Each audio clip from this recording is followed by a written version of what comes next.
वर्ण व्यवस्था साधना के लिए बनाई भगवान ने, लेकिन यदि कोई अपने आप को सदा सर्वदा के लिए एक ही जाति वाला मान ले तो वह भगवान की आत्मा हो ही नहीं सकता। चमड़े का पुजारी तो माया चक्र तोड़ना नहीं जानता।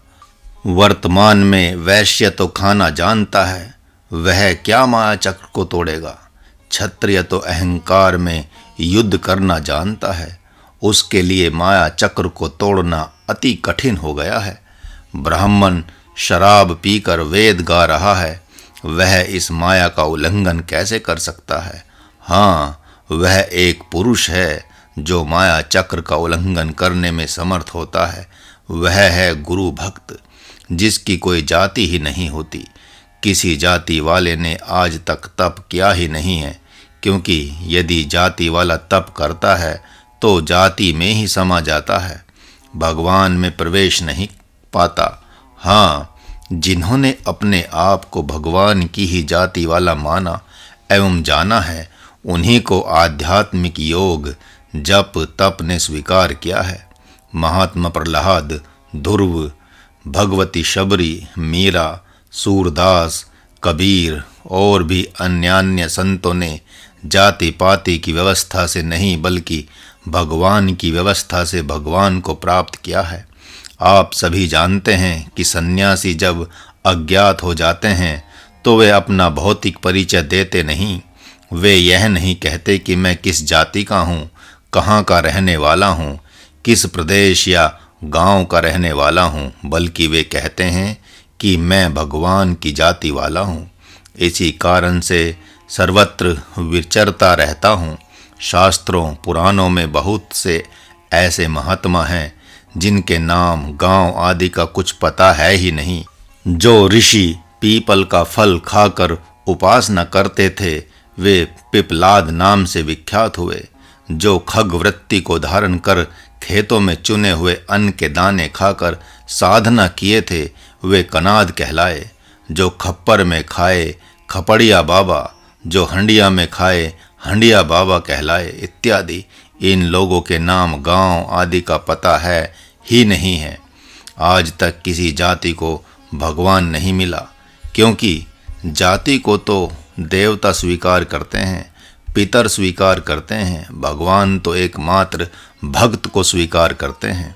प्रभु का इन मंत्रों से संकेत है कि कभी कभार इन चारों वर्णों के कारण से आप अपने मौलिक वर्ण को भूल जाते हैं।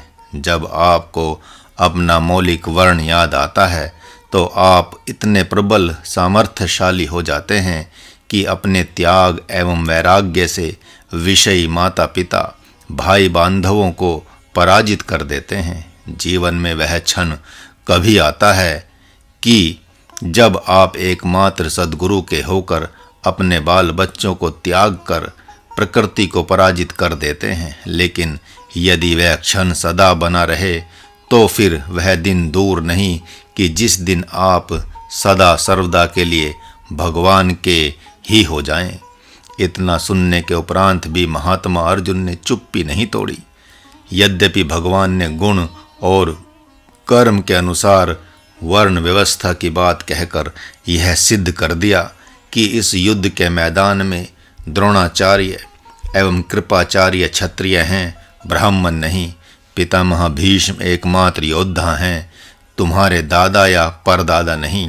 इसलिए तुम्हें इन लोगों के साथ युद्ध करने से कतराना नहीं चाहिए। लेकिन महात्मा अर्जुन के मन में मौन प्रश्न तो खड़ा हो ही गया और वे कहते हैं कि मैं इस बात को नहीं मानता कि आपने वर्ण व्यवस्था की होगी, क्योंकि जो कर्म करता है वह कर्म बंधन से बंधता ही है। कर्म का फल अवश्यंभावी है। आपने यदि कर्म किया है तो निश्चित रूप से वह कर्म ही आपके लिए बंधन कारक हुआ है। तभी आप मुझे युद्ध के लिए ललकार रहे हैं। प्रभु ने कहा, नहीं नहीं नहीं, आए अर्जुन के प्रति भगवान का मधुर आक्षेप भी देखते चलें। मानो भगवान कह रहे हैं कि मुझे कर्म नहीं बांध सकते। तब अर्जुन ने पूछा, क्यों? आप में ऐसी कौन सी और क्या बात है कि आपको कर्म नहीं बांध सकते? प्रभु ने कहा, वह यही कि मुझे कर्म में प्रीति नहीं है। मैं अपनी इच्छा से कर्म नहीं करता। मैं दूसरे की इच्छा से खाता पीता सोता जागता हूँ। जिस प्रकार तुम्हारी इच्छा से तुम्हारा सारथित्व स्वीकार किया है, उसी प्रकार भक्तों साधकों की इच्छा से ही उनके जीवन रथ पर आसीन हो जाता हूँ। मैं महत बुद्धि वाला भी तो हूँ, जिस बुद्धि से यह निर्णय हुआ ही नहीं कि मैं कर्मों का करता हूँ। इसलिए कर्तापन का भाव आज तक मुझे स्पर्श न कर सका। भगवान ने ऐसा कहते कहते अब भक्तों साधकों एवं संतों को आज्ञा भी दे दी। वह क्या? इति मां स बध्यते। जो इस रहस्य को जानता है वह भी कर्म बंधन में नहीं पड़ता, अर्थात कर्म उसे बांध नहीं सकते। इतना ही नहीं, एवं ज्ञात्वा कृतम कर्म, पूर्व में भी जो मुमुक्षु हुए हैं उन्होंने भी मेरे जैसा ही उदासीन होकर कर्म किया है। कर्म फल को न चाहते हुए ही कर्म किया है, अतः उनके लिए कर्म बंधन कारक नहीं हुआ। वे माया के चक्रव्यूह में नहीं फंसे। उन्हीं मुमुक्षुओं को तो तुम्हें आदर्श बनाना चाहिए, क्योंकि तुम एक मुमुक्षु भी हो। तुमने अभी कहा था कि हे माधव, मैं आपका शिष्य होता हूँ। अतः शिष्य को ब्रह्म का उपदेश दिया जाता है। उपदेश देने के उपरांत उसके पद पर उससे कर्म कराया जाता है। इस न्याय से अब तुम अपने आत्म स्वरूप में स्थित होकर मेरी आज्ञा अनुसार युद्ध करो। तुम्हारे जीवन रथ पर मैं आसीन हूँ, अतः महारथी तो मैं हूँ। कौन कहता है कि तुम महारथी हो? तुम्हारे पूर्वजों ने भी अपने गुरुजनों के अनुसार ही आत्म पद में आसीन होकर धर्म युद्ध किया है, अतः उन्हीं का अनुसरण तुम्हें भी करना चाहिए। अब आए साधना की भूमि में लौट आए। गृहस्थ आश्रमी मुमुक्षुओं के आदर्श सूर्यवंशी एवं चंद्रवंशी हैं। उन्होंने आत्म स्वरूप होकर समय अनुसार धर्म युद्ध किया ही है, जिसे सभी जानते हैं। राजश्री रघु, हरिश्चंद्र, दिलीप, दशरथ, जनक, उग्रसेन, पांडु आदि राजऋषियों में से किसने धर्म युद्ध नहीं किया है? सबने तो धर्म युद्ध किया ही है। इसी से तो वे धर्मात्मा पुरुष राजऋषि कहलाए। जो राजा भी हैं और मुमुक्षु भी हैं, वे ही तो राजऋषि कहलाते हैं। भगवान जिसके पीछे खड़े हैं, आगे खड़े हैं, ऊपर नीचे दाएं बाएं खड़े हैं, वे ही तो राजऋषि हैं। एकमात्र उन्हें पहचानना ही तो शेष है। महाराज भी आपसे पूछता है, आप क्यों जीते हैं? आप मर क्यों नहीं जाते? मरने का तो बड़ा ही सुगम साधन है। यदि आप पाशविक जीवन, दानवी जीवन, आसुरी जीवन जी रहे हैं तो भगवान उसका विरोध कर रहे हैं। वे कहते हैं कि मुमुक्षु को ही जीने का अधिकार है। जो मुमुक्षु नहीं है उसे तो मरने का ही अधिकार है। भगवान ने भीष्म पितामह जैसे पुरुष को, जो एकमात्र अपने पिता के राज्य की सुरक्षा के लिए जीता है, उसे जीने नहीं दिया, एक हिजड़े से मरवा डाला। उसी प्रकार द्रोणाचार्य जैसे महारथी मरने का अधिकारी है, जो एकमात्र अपने बच्चे के लिए ही जीता है, जिसे भगवान ने क्षमा नहीं किया और दृष्टद्युम्न से धराशायी करा दिया। आप स्वयं से पूछें कि क्या भगवान के अनुसार आप इस पृथ्वी पर जी रहे हैं? भगवान के अनुसार तो पहले भगवान को चाहकर तब बच्चे की चाह की जाती है। भगवान को चाहकर तब धन की चाह की जाती है। भगवान को चाहकर तब पद प्रतिष्ठा मान सम्मान ऐश्वर्य की चाह की जाती है। भगवान को चाहकर तब विषयों की चाह की जाती है। उसी प्रकार पहले भगवान को चाहकर तब अष्ट सिद्धियों एवं नव निधियों की चाह की जाती है। आप स्वयं से पूछें, मुमुक्षुता की बात छोड़ दें तो क्या आप धर्म के साथ जीते हैं? इसलिए कि धर्म ही ब्रह्म है, धर्म ही आत्मा है। यदि धर्म प्रसन्न है तो ब्रह्म प्रसन्न है, ब्रह्म प्रसन्न है तो आत्मा प्रसन्न है। आप स्वयं से पूछें कि क्या कभी आप अधर्म का साथ नहीं देते? यदि नहीं तो निश्चित रूप से आप में मुमुक्षुता है। आप उसे पहचानें और भगवान के लिए जीने लगें। भगवान के अनुसार जीना तभी माना जाता है जब आप सद्गुरु की आज्ञा अनुसार कर्म करने लग जाते हैं।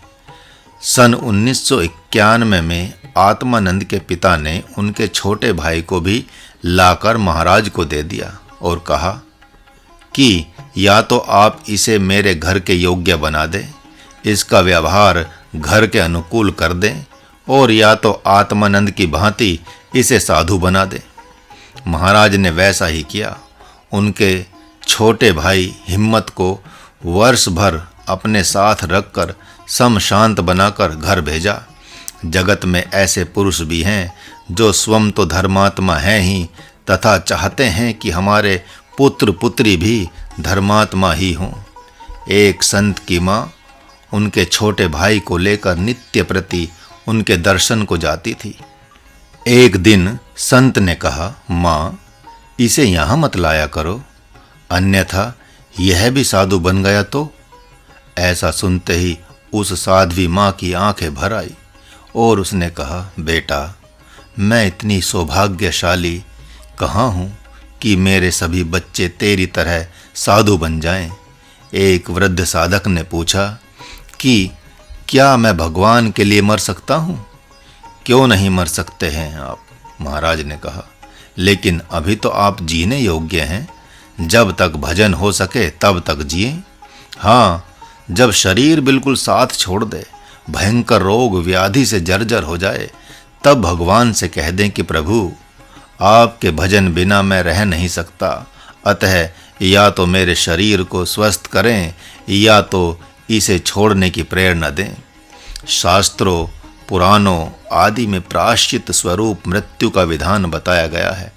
पार्श्विक जीवन जीने से तो भगवान के नाम पर मरना ही अच्छा माना जाता है।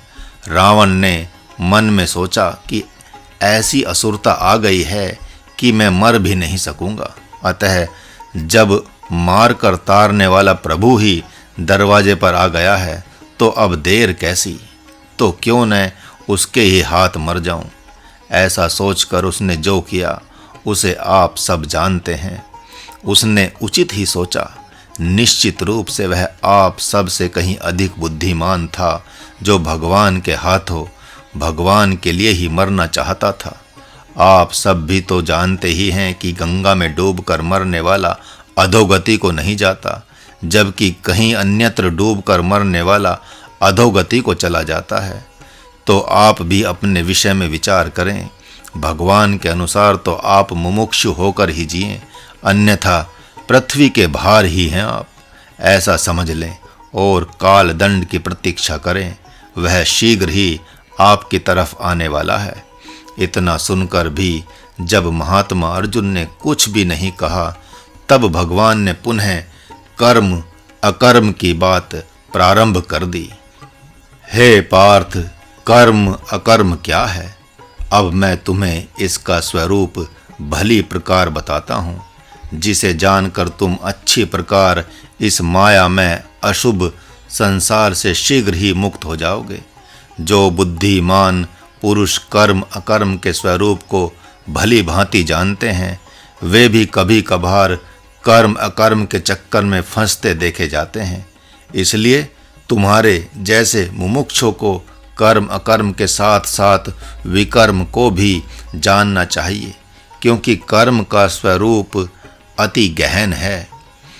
किम कर्म किम कर्मेति, यह तो आम व्यक्ति की कहानी है कि समय पर वह बात करने में चूक जाता है, कर्म करने में चूक जाता है और बाद में कहते पाया जाता है कि मैं तो चूक गया, वहाँ ऐसी बात नहीं करनी चाहिए थी अथवा वैसा कर्म नहीं करना चाहिए था। ऐसा क्यों? इसलिए कि प्रारब्ध उसके पीछे पड़ा हुआ है। उसके तन मन वचन से वह कब क्या कर बैठेगा उसे वह जान ही नहीं पाता। इसी से गोस्वामी जी ने कहा है, भले हूँ प्रकृति बस चुकई भलाई, अर्थात प्रारब्ध वश सज्जनों से जो भी चूक होती रहती है भगवान के अनुसार वह चूक है। वह भूल इसलिए होती रहती है क्योंकि वह कर्म, अकर्म और विकर्म के स्वरूप को भली भांति नहीं जानता। जब भगवान कहते हैं कि बुद्धिमान भी कर्म, अकर्म के स्वरूप में मोहित हो जाते हैं, तो अन्य दूसरों की बात ही क्या। यह तो स्पष्ट ही है कि भरी सभा में भगवती द्रौपदी के प्रश्न का उत्तर कोई नहीं दे पाया था। यहाँ तक कि महात्मा विदुर के ललकारने पर पितामह भीष्म ने जो उत्तर दिया वह उत्तर नहीं देने के बराबर था। स्वयं अंतर्यामी भगवान उनके उत्तर से प्रसन्न नहीं हुए, तभी तो वे साड़ी बनकर उतर बैठे थे। उस समय एक ऐसे पुरुष के विषय में कुछ कहना था जिसने कभी असत्यवाणी का, दृष्टि का, कर्म का आश्रय लिया ही नहीं, वह है महाराज युधिष्ठिर। यदि कोई कहता कि जब ये हार चुके हैं तो फिर द्रौपदी को दांव पर लगाने का क्या अधिकार था, तो ऐसा कहने से यह सिद्ध होता है कि उन्होंने असत्य मार्ग का अनुसरण किया एवं असत्य कर्म ही किया है, और उत्तर नहीं देने पर भी अपराध ही होता है।